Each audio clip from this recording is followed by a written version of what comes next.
Good morning, everybody. Welcome back to the installment of Scott Selections here for Friday, February 12th. We're getting today's play of the day. A quick recap of what happened yesterday. We ended up having a very nice day. We ended up going 2-0. We won the solo play of the day video with Merrimack minus 2.5, minus 112 on DraftKings.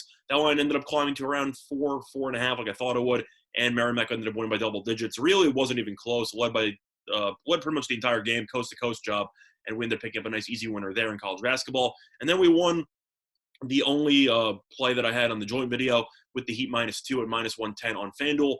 Miami really got off to a poor start, but Houston's bad offense caught up to them as Miami's defense buckled down, and Miami ended up winning that game by about 7. So overall, solid day, and hopefully that carries over into Friday. And for this play, we're going to be looking at a college basketball matchup taking place in the MAC. It's going to be between Akron and Miami, Ohio, taking place at 7 p.m. Eastern Time. And for this one, we like the road team here with Akron minus 4.5, which is available on Bet Online at minus 110. The time recording of 2:46 a.m. Eastern Time. Couple reasons why I like Akron in this spot. First of all, there has been a lot of line movement on Akron already. Line has gone from -4 to around -4.5 in most spots. However, if you look at BetMGM, it already has an Akron -5.5 posted. Now, of course, that line is completely out of left field, and that just is I'd say, an outlier for a line. But the fact that a book is already having 5.5 makes me believe that this line should continue to climb. I think you'll probably see Akron close at around 5.5 to 6 in this spot. But a couple reasons why I do think there will be some extra line movement. Akron's with a much better team so far this season.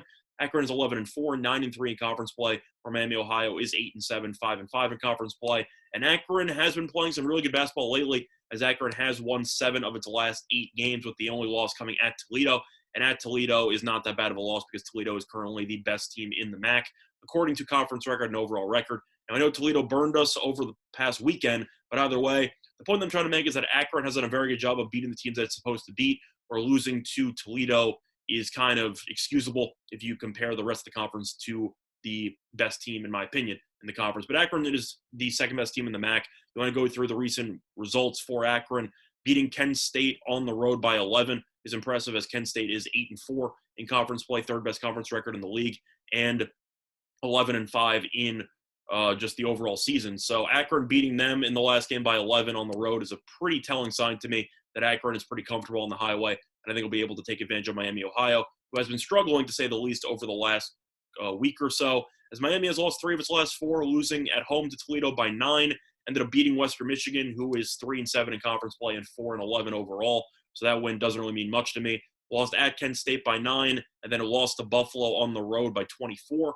Buffalo's been playing better lately. Buffalo is still only 8-6 on the season, 6-4 in conference play. So what I'm trying to say is that Miami, Ohio seems to do a pretty good job of beating up on the weaker teams in conference play, where they also struggle against the upper echelon of talent when you lose to Kent State, Buffalo, and Toledo in 3 of their last 4 games. So I simply think that Akron has a little bit too much firepower, and I think Akron should be able to win this game by at least 7 points. But looking at some metrics to talk about why Akron's better, we'll look at the offense. First of all, Akron is 98th in offense efficiency according to KenPom, where Miami ranks 122nd. Now, I know that those two numbers are pretty close to each other.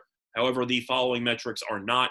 Akron currently ranks 103rd in defense efficiency according to KenPom, where Miami ranks 241st. So Akron has a much better defense, really not even close. And I do think that Miami's below-average defense will struggle to contain Akron, whereas Akron's defense should do a pretty good job of limiting Miami over these 40 minutes. And last but not least, you have the rebounding disparity here, as Akron currently ranks 50th in rebounding rate, where Miami ranks 246th. So on the boards, Akron should have a field day. I expect a bunch of second-chance points, a bunch of free throws, and I think that Akron should be able to generate a lot of extra possessions that Miami should not have the luxury of having. So for that reason, I think that Akron should dominate on the defensive end, should dominate on the boards, and I think its offense will benefit a lot from superior guard play, as well as just the ability to get to the foul line repeatedly. So for that reason, I think Akron should win this game by at least 7 points, and I think the spread is too low. So the play that I once again here for Friday, February 12th, is going to be on Akron -4.5 and -110 on Bet Online. That's been a Scott Selection. Good luck to all of you and your expected best today.